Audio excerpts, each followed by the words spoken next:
Okay. So this is another one of those ones where we had one in mind, but the question was, do I really need to do this for a movie that I've already reviewed like 3 times? Which is Spring Breakers, obviously. Yes. I feel like I've talked about Spring Breakers so much. But then again, there's also some stuff I don't think I have touched on. I have... The best of videos are a total blur to me. I have no idea what I said. You do not have a full review of yourself talking about Spring Breakers. I did the written review that you read. Yep. And then it showed up twice on the best of list. Yep. But none of those are really, like, you know... Real reviews. Yeah. Technically the written one is, but it's awkward because you can, like, barely read. I would have done it differently now if we were doing it today. So, we decided that we were going to do a Harmony Korine battle here with kids, which I think is the first major movie that he wrote. He might have written, like, other shit before. I believe it's the first major. I know Larry Clark, like, hired him to write it, so I don't know where that relationship came from, but... and then we have the latest movie that he wrote and directed, where he has since gotten his shit together, so it's interesting to see how they balance. Because even with his shit together, he can still get to that mindset, apparently. So, this is why we have these two. Because we did Bully already. Because as we learned with Spring Breakers, as a director, Harmony Korine is basically a really, really artsy version of Larry Clark. Yeah. When he's behind the camera. So we are going to, since I've talked about Spring Breakers so much already, we'll start with Kids and work our way there. Kids is something that he wrote when he was 18, I think. He's when he was promoting this movie, is one of the great legendary David Letterman interviews. So this is kind of a nice time to bring that up. Yep. Where he eventually supposedly got banned from the show because he pushed Meryl Streep backstage because he was fucked up. And this is basically, it was supposed to be NC-17, but they decided to go ahead and release it just unrated, since NC-17 is such a kiss of death. And it's this at the time it was this really unique work where the title is appropriate because we really just follow these really, really disgusting, delinquent kids doing their thing with almost no real adults in this equation. We're just kind of following them, and we see how it's mainly a parallel story with Telly and Jenny, but the characters come in and out and kind of stay within the story as it goes, and we just kind of see what this horrible, degenerate lifestyle looks like up close and personal to it.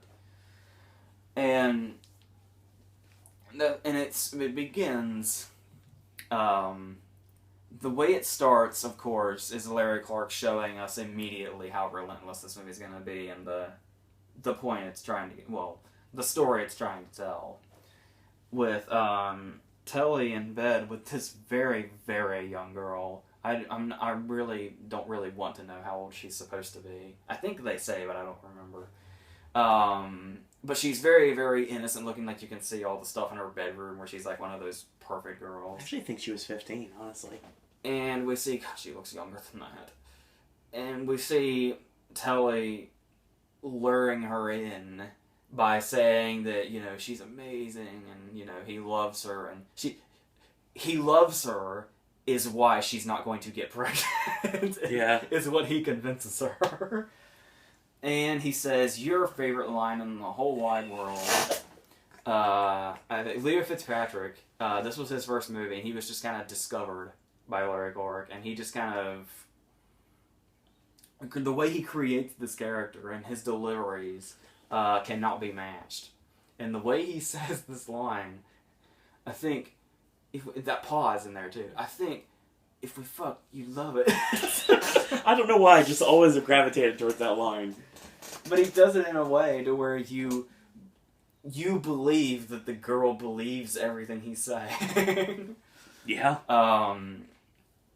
And then we see the act take place. It's not like explicitly shown, but it's enough. The thing about it is the movie doesn't show a whole lot until the end. It does, but throughout the movie, the dialogue is so explicit and in your face that you kind of feel like you've seen more. Mm-hmm. But it's really more dialogue than what's actually shown that makes the movie the way that it is, and just makes you feel fucking dirty in the worst way. His voiceover too, as he's doing it. Yeah. Then he kicks into the rock music into the opening of the movie. It's actually, his narration actually bookends it. Yeah, it does. And yeah, it's this. But the thing about it that's interesting is when they decide, for a while there, it's just us just kind of seeing them as they are in their natural habitat. Which it's very appropriate to word that way, because it just seems... They're animals. Yeah. And we kind of hit, the back and forth between what guys talk about and then what the girls talk about. And it's really interesting to see how they contradict. Like, it's Telly walking around proudly just saying, like, man, if there's one thing girls love, it's sucking dick. And then the very next scene is Rosario Dawson saying, you know what I hate is sucking dick. And they get into graphic detail about why that is not a favorable position to be in. Yep. And it just kind of shows just how on opposite sides of thinking they are, even though they're all going in the same direction of how much they just love the act of sex in general. And it's, like I said, every time you watch this movie, you feel like you need a scalding hot shower afterwards. Yes. Because it really, really takes you there. But the interesting thing about it, and the thing where it just really reaches this peak of, oh god, I don't think I can watch this anymore, is a story starts to form in all this like, it just kind of suddenly comes in, but still kind of, seamlessly takes itself there, where we see Rosario Dawson and Chloe Sevigny in the doctor's office getting tested for HIV. And, of course, she's only there because Rosario Dawson is really, really promiscuous, and she's just there as a friend supporting, and she's like, oh, well, I'm here, I'll get tested too, because, because the only person she's ever done it with is Telly. The only person ever, and it was only one time. And it turns out that Rosario's clean and Jenny has HIV after that one time with Telly.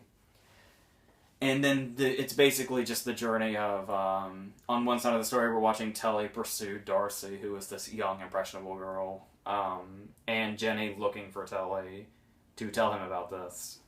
And that's when this whole thing looms over the rest of the movie, where for the first half you're thinking, good God, Telly will fuck anything that moves, and that's just all his conquest is just, to just do that with anybody he, sets his eyes on. And in the second half of the movie, it's suddenly really dooming, because you realize that because of the information that Jenny now knows, that basically means that Telly's walking around as an angel of death. And pretty much everybody in his vicinity that is female is doomed. And not just in an emotional sense. And the movie takes on a really dark tone when you know that. And it never really straightforward says that. It's just kind of, once Jenny's diagnosed and we know the only person she was with was Telly, it's just this unknown thing that, good God, who else is he doomed? And who currently? And then, of course, because of the ending scene, it just keeps branching off. But yeah, one of the great interesting things about this is just this setup where these kids are clearly in a world of their own, where it's almost like, you could look at Peanuts, for instance, where the adults are there, but they're not acknowledged. They're barely, just background characters. You get obviously there's the adults in the doctor's office, and we see there's one scene with Telly's mom.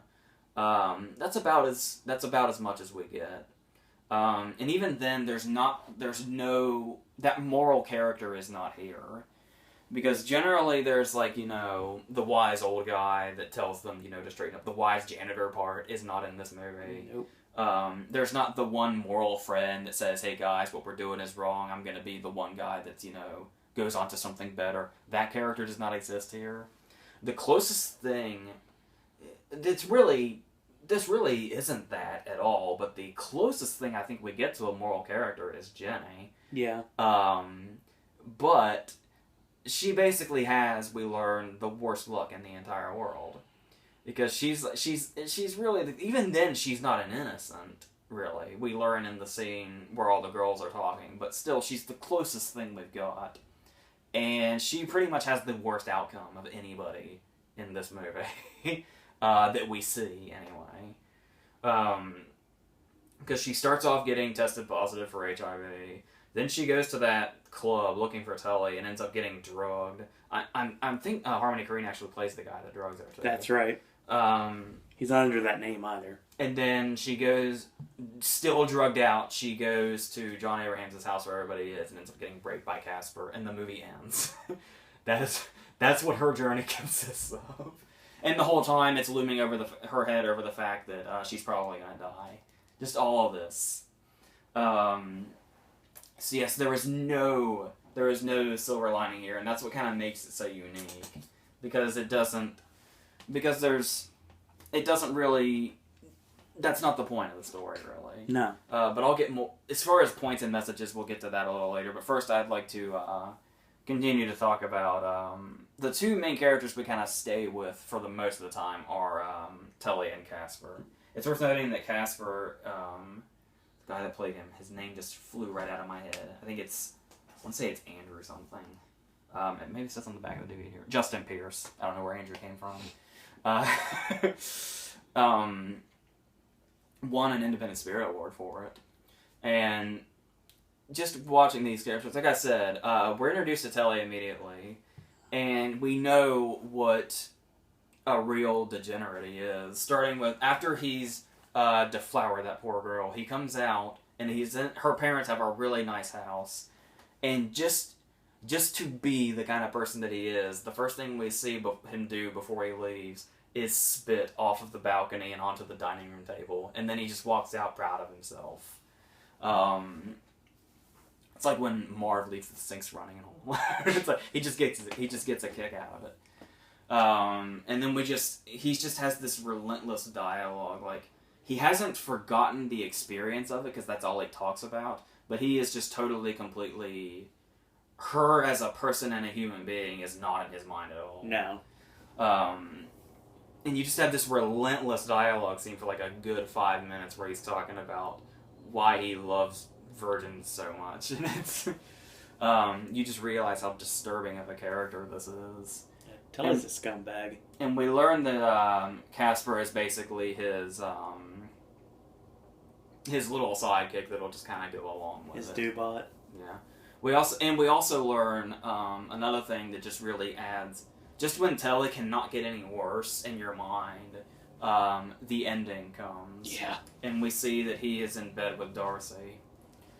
And it is the exact same scene from the opening. He's doing the exact same dialogue, pulls out the "if we'd fuck you'd love it," and they're seated in the exact same position. Yeah. And we realize, and this is a 24-hour period. He began his day this way and he ended it this way. And we know that this is basically their day-to-day life. So, what we thought maybe was a one-time thing with the girl from the beginning ends up being this cycle that just happens over and over and over and over again. And like I said, with the information we know that he apparently doesn't. I think we're under the impression he doesn't know. No, I don't think that he knows at all. Yeah, because he'd have to be tested. And that's not happening. We know just how bad of a thing that is. So, then we have Casper, who is...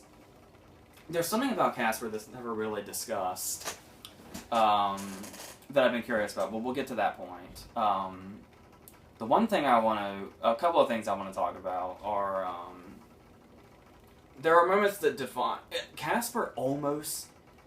He's a very interesting character to watch because there are those moments where he seems like maybe, possibly, he might be the silver lining character, even though he's just as morally bankrupt as Tully is. I got that vibe too at the beginning.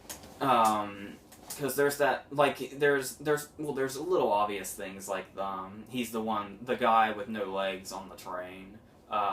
Casper actually, like, you almost think, we see them, like, you know, beat the shit out of that guy to where they almost kill him on the basketball court. Mm. Which they barely think about. They're like, man, I think we almost killed him. I don't know. He could be dead. We don't know. And then they just don't think about it anymore. So when there's kind of a little moment of tension there because the guy with no legs comes on to the train, and there's kind of this tension where you think, like, are they gonna, like, terrorize him, or are they gonna, like, you know, knock him off his thing and take his money? What are they gonna do? And Casper just gives him some change and lets him go on his way, and he's, you know, like, hey man, God bless you too. And that's when you kind of think maybe there's something to Casper to where he's not quite at Telly's level. Mm. But then there's always something that he does that brings him right back down. It's like Bully all over again. Even though this was way before that, it's the same, like, kind of concept. Like, there's the particular moment where they're at Telly's mom's house, and he does two things here that are pretty revolting and kind of bring his character to different lows. I don't know which one's worse, but I'll start with the Kool-Aid. Yeah. Obviously, there is a scene in this movie where they're at Telly's house and Telly gets them cups of Kool-Aid. And I guess just to do it, Casper takes a tampon out of Telly's mom's drawer. They're in her bedroom to steal her money, by the way. And just to do it, I guess, he takes the tampon and soaks up the Kool-Aid with it and then sucks it off of it. Yeah, it's pretty revolting. And then right after that is the scene where they're in the kitchen with Telly's mom and she's breastfeeding. And the camera cuts off here, so you can't really tell. But I've kind of always been under the impression, the way he's looking at her, it kind of looks like Casper is watching Telly's mom breastfeed, and his hand goes in his pocket. Yeah. That's exactly what it is. I think there's a reason the camera cuts off at the waist. But the scene only lasts for a second, and then they get out. But with, you know, it's really interesting how sometimes you think Casper might be the silver lining character, and other times you think Casper may be more deranged than Telly is. It just goes back and forth. Because then there's the moment where there's the big moment at the end with Chloe Sevigny that obviously is always the elephant in the room when you talk about this movie. Yeah. The rape scene that goes on for I think it's about 5 minutes long, but it feels like an eternity. Yeah. And it's just, I think that's what makes it so jarring, is it just, when you think it's almost done or you think it's going to cut to a different scene, it just keeps going. And you just watch it happen while she's helpless, and it's bad. It's uncomfortable. And that scene always makes me wonder, and it would kind of maybe speak to Casper's character a little bit. I guess I'll go ahead and ask you what you think. I don't know if it's ever been like confirmed or anything, or who else has kind of thought about it. Do you think Casper's a virgin prior to the rape? I think he could be, because I think he's been hearing about Telly talking about it, and it keeps getting him excited, more excited, but he realizes he can't have it, so he takes it for himself. Because we never see him with another girl. No. And it's never really discussed. Like, it's kind of under the general assumption that everybody in this friend group knows each other and has fucked each other at one point or another. Yeah. But it's never brought up in a case with him, and he never really kind of asserts himself on the girls the way the other guys do. And when everybody else is in the party getting laid, he's just in the bathtub getting drunk. With the guy who's been puking all night, passed out. He's just kind of talking to him while he's unconscious. And there's that moment where they're all hanging out, and Telly's talking about, you know, all the girls he's been with. And Casper just kind of chimes in every now and then and says, yeah, me too. Like he's trying to kind of put that message out there to people, but it comes off in a way, his delivery comes off in a way like, it's just kind of I don't want people to know I'm a virgin kind of way. I'm pretty sure it is. There's a lot of context clues if you really read into it. And then he's definitely. And there's that moment, the moments where he's always heard Telly talking about it, and it's always kind of been building up in him. And we get that moment where there's really not much envy here because everybody's fucking somebody. Yeah. But then there's that moment where Casper opens the door and sees him and Darcy naked in bed, and he just says, lucky bastard. Like, he really, really envies what Telly has, and then that's when he goes to Jenny, helpless on the couch, and what happens. I've always wondered if maybe that's what led to that. I'm sure it's probably been confirmed somewhere, but I'm pretty sure that's got to be it. Yeah, so... And that's why he's more deprived than Telly will ever be, because he went that level. It's one thing for all the things that Telly does, but Telly didn't rape anyone.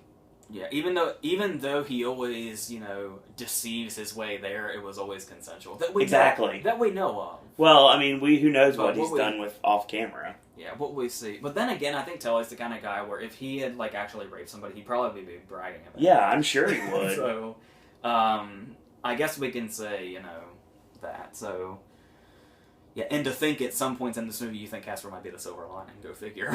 And then at the end it punches you right in the gut, and I'm pretty sure that's what Harmony Korine was trying to do in the first place. Mm-hmm. And now, talking about Larry Clark, what's interesting about this, there's a few things that this movie does that's really interesting, and I think really sets it apart. It's shot like a documentary, really. Yeah. And then it does the thing where you watch this take place and you see what's happening, and you almost think, there's a part of you that can think maybe they're trying to glamorize it with the way that, but the thing about that is how much it doesn't. Because clearly, unless you're, as deranged as they are, but I don't think that's the case. I think they're intentionally made so immoral and deranged that most viewers have no choice but to see them walking around, thinking they're cool and thinking, everything they're doing is them living life to the fullest and stuff like that, and just not giving a fuck about anything and just living this life every single day for however long until somebody dies, or they all die, or whatever. And most viewers watch this, and instead of them coming off the way they see themselves, viewers watch it and think, Jesus Christ, what disgusting losers. Exactly. And it does it really goes in the total opposite direction of glamorizing them. And the great thing and it just leaves you feeling dirty and sick when you watch them. The last thing you want to do is live their lifestyle. And the fact that it's told in that way is really admirable. And how, the thing I was talking about was, it doesn't feel, it's obviously a clear message, bad shit will happen to you if you are one of these people. Even though these people just exist, and there's nothing we can do about it.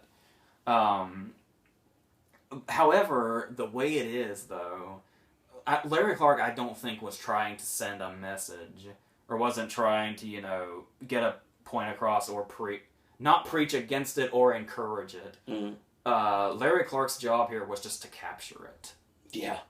And that's it. He's just showing us what it is. You have to deal with it regardless. Yeah, I don't think he was saying, do this or don't do this. He was just saying, this is what this is, and it's out there.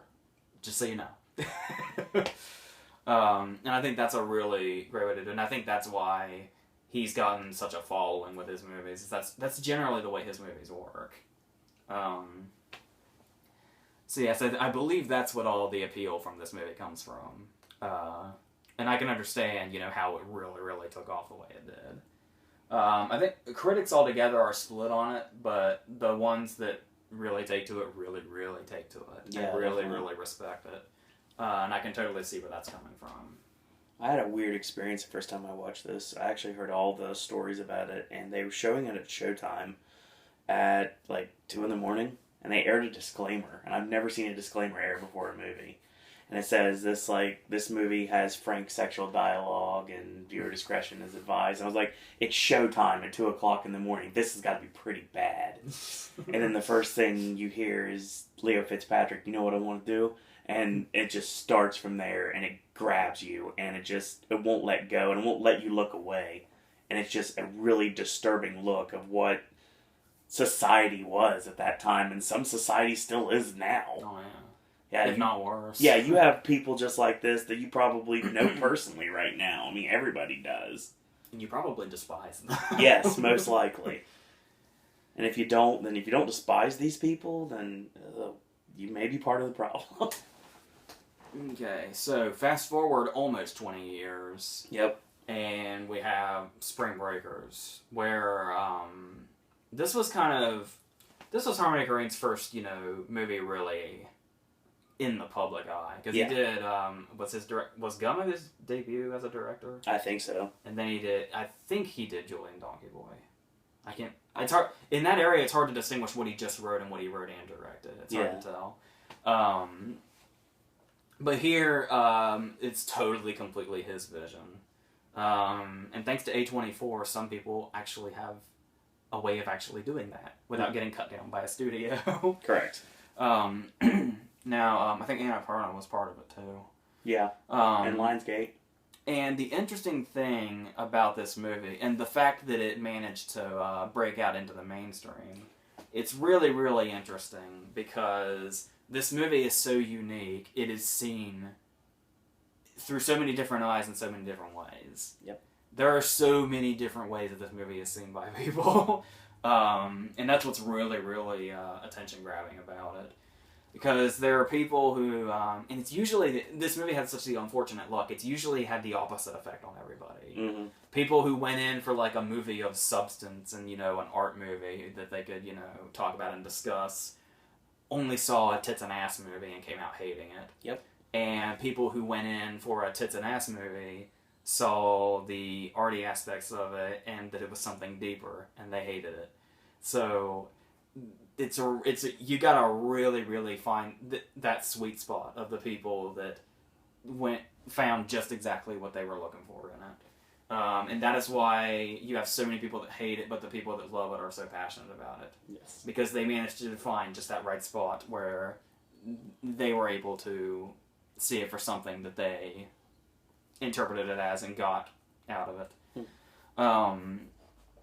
Now and it's really, while most of the works are generally just, capturing, this is what it is. This one is, the plot is still really, really thin, but it does have, a story holding it together, which is just, the four girls who want to go on spring break, but they can't afford it. So they rob a chicken joint and then go. And the thing about it is, a lot of people can only take this movie so much, because the entire first half of it is one thing, and then the second half is a totally different thing. It's getting people through that first half. Because a lot of people just think, like, when I went to see it the second time in theaters, there was somebody who worked at the theater in there as well, and I had told him going in, like, this is what it is, and it's kind of like, I was trying to explain to him exactly why the first half is the way it is. Mm-hmm. And I saw him again later, and he was like, yeah, I couldn't make it. I like, about a half hour into it, I had to leave the theater, because a lot of people are like that. The way I see the first half is, once they get to spring break is what I'm talking about. That's when it loses people, because it's just montage after montage after montage after montage of partying. And I have said before, I've never understood the point of the party montage in like comedies. Technically, a lot of people consider this a comedy. You have to see it in the right way. Mm-hmm. But this movie actually brings a real purpose to constant party montage. I don't know if it's the way it's meant to be seen, but this is the way I saw it. I'm sure other people as well. And I always make this comparison, and I know it's weird, but if you've seen it, you know what I'm talking about. There is an episode of SpongeBob called Squidville, where Squidward gets tired of living in Bikini Bottom with SpongeBob because he's driving him insane. So he goes and he finds a whole area, like a whole city of people who are just like him and have the exact same interests as him and do everything like him. And we see this montage of Squidward enjoying life with all these people that know exactly, what he likes to do, and they have the same interests, and everybody's just having, living life how they want to live it. And then as it progresses, we have the same image of Squidward as the background is changing around him, and he's going day to day doing the same thing over and over again. And as the montage progresses, his smile slowly starts to come down and turn into a bored frown until he's just worn out on it. And I think that's what they were getting at with the girls have been partying non-stop since they got there. And it finally reaches that moment where they realize that they need to go a little further. There's something a little more that they need to get their kicks. And it's just at that moment that they get arrested and end up meeting Alien. and he gets to take them to a higher level of where they were, and it doesn't turn out so well. Because it's basically, this movie obviously is just bad decision after bad decision, and hooking up with Alien seemed like the best decision at the time and exactly what they needed, when that was anything but, and it just made it worse. I think that's what kind of the whole thing is supposed to kind of be. And one of the things that really makes it work are the 4 actresses we have here, and these characters are surprisingly really well fleshed out. And the thing that I love about it is a lot of that does not take dialogue. Actually, hardly any of it does. You just kind of, you have these scenes, they seem, tedious and overlong if you're watching the movie and you're not really, into it. But these scenes kind of, show you which girl's part is which in this group of friends. Sometimes it's not so subtle, like naming Selena Gomez Faith. That's kind of, clear, but, sometimes it happens. But we get to kind of see, and there's one scene that really plays it out really well, where the general thing is Selena Gomez is the good girl, Ashley Benson and Vanessa Hudgens are the bad girls, and Rachel Corine's trying to be a little bit of both. She's not quite sure where she fits in, but she's trying to figure that out as the movie goes on. And there's this great shot where they get arrested, and they're up against the police car, and I think the proper way you're supposed to stand against a police car if you're being arrested is you have to face it. So the way they depict this is Selena Gomez is the good girl, so she's facing the car. Ashley Benson and Vanessa Hudgens are the bad girl, so they're facing the other way.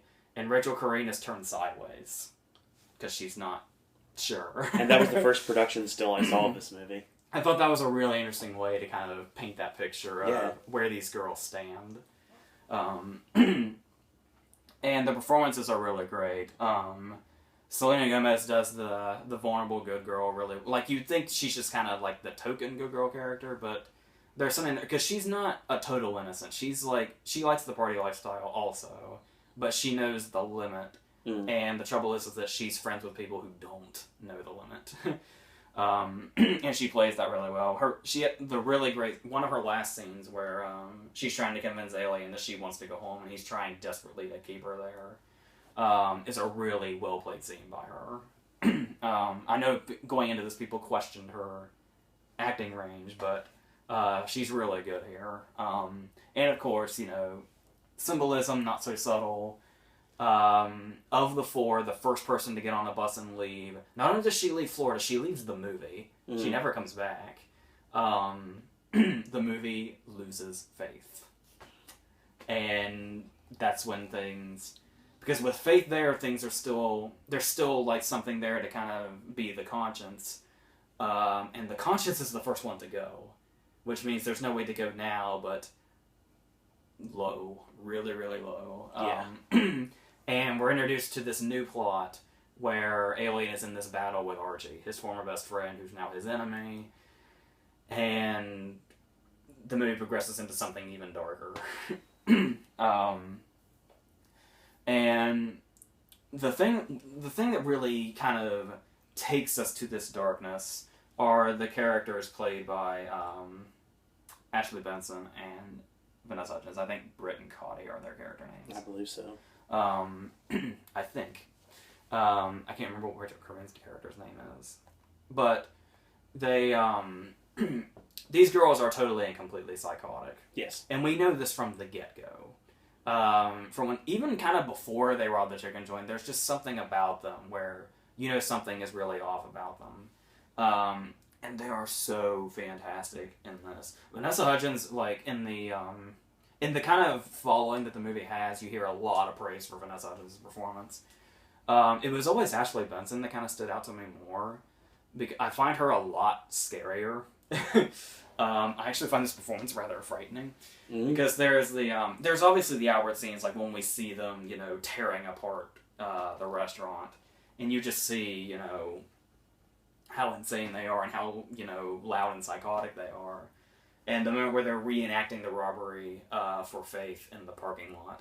Now, this is right after they've sat around drinking and singing "Baby One More Time," and then suddenly they just switch and they say, "Yeah, this is how we did the robbery," and then they just turn completely psychotic, like right before your eyes, and then she's that little delivery where she said, like, we told them to get the fuck on the ground, and then they got the fuck on the ground.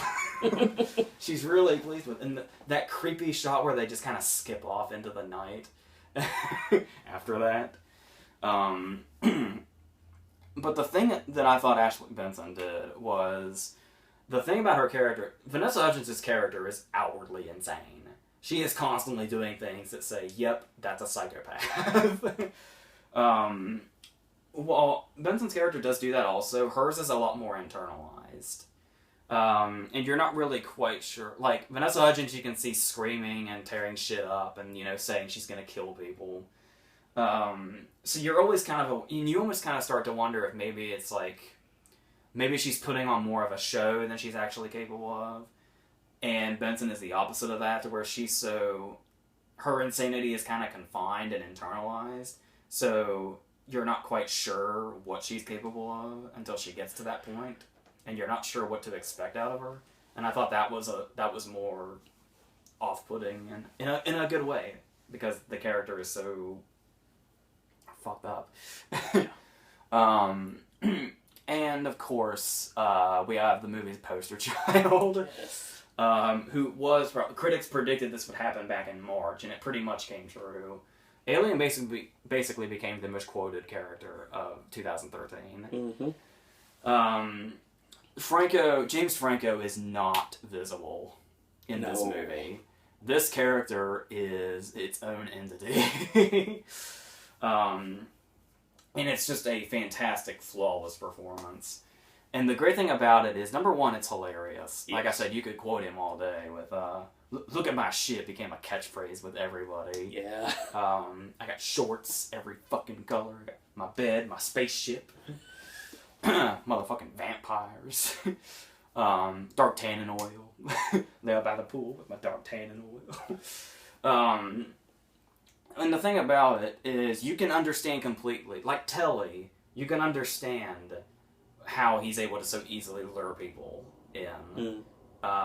With Alien, you can understand it more, because Alien does have a charm about him. He's charismatic, too. Yeah, and the thing that makes the character, it's interesting because it's like the most layered wannabe gangster performance you will ever see.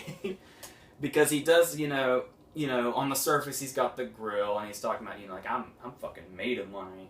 And I think he says, like, my name should be money or something like that. Yeah, something like that. And he's, showing off his guns and his car and everything. And he's just clearly this, this is clearly a surface thing. And there's more to it. Doing the head bobbing to try to get, Hope or Faith to lighten up. I got the other one. Yeah, I actually just called her Hope by accident. I guess you'll want to mention this real quick. I guess we should mention Jeff Jarrett's in this, by the way. Jeff Jarrett's in this. But anyway, but the interesting thing about this is pretty much everything Alien does is kind of a contradiction of him. Yep. Because, like, every time he's trying to be really, really tough, we know how scared he is. Like, when they're in the hot tub and he's about to go confront Archie and we know there's going to be a shootout, he's trying to be, like, he's being, like, really tough and pointing his guns in the camera and putting on, like, his animalistic face. But the voiceover is him saying, yeah, I'm scared to do this. And that's kind of, it's a really good, this movie's really great at visual storytelling. Like, the cinematography is out of this world. And the way it's edited, too. And there's the great scene, obviously, the scene everybody talked about when this movie came out, where he plays every time at the piano, like, Britney Spears, the greatest musician in the world, and an angel that ever was alive. And it's this really, peaceful moment where he's singing this song with them and playing it on the piano. And it's over a montage of them robbing people and beating the shit out of them and doing horrible, terrible things. They crash and rob a wedding and throw the groom through the cake. Wearing the ski masks sitting by the piano. Yeah. And then there's the great moment where Rachel Green's character ends up getting shot by Archie. and that's when she leaves the movie because it obviously becomes too much.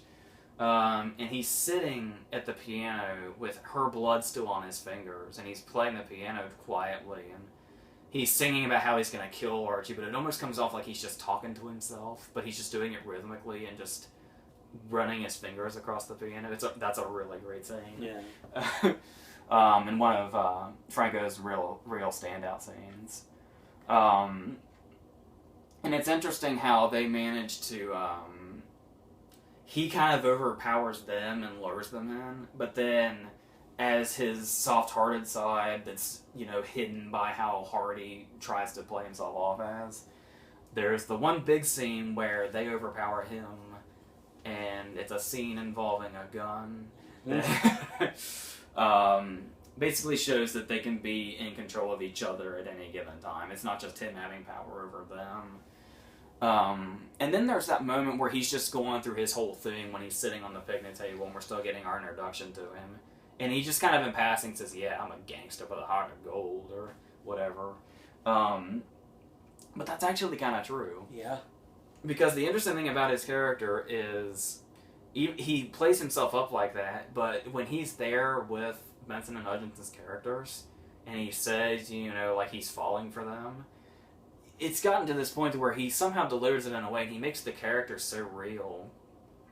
Despite the kind of character Alien sets himself up as, we can very easily believe he really did legitimately fall in love with them. And it really adds to the character in an interesting way, that to know that it wasn't just kind of something he was building up to Faith like we thought he was when she was saying, I'm getting out of here.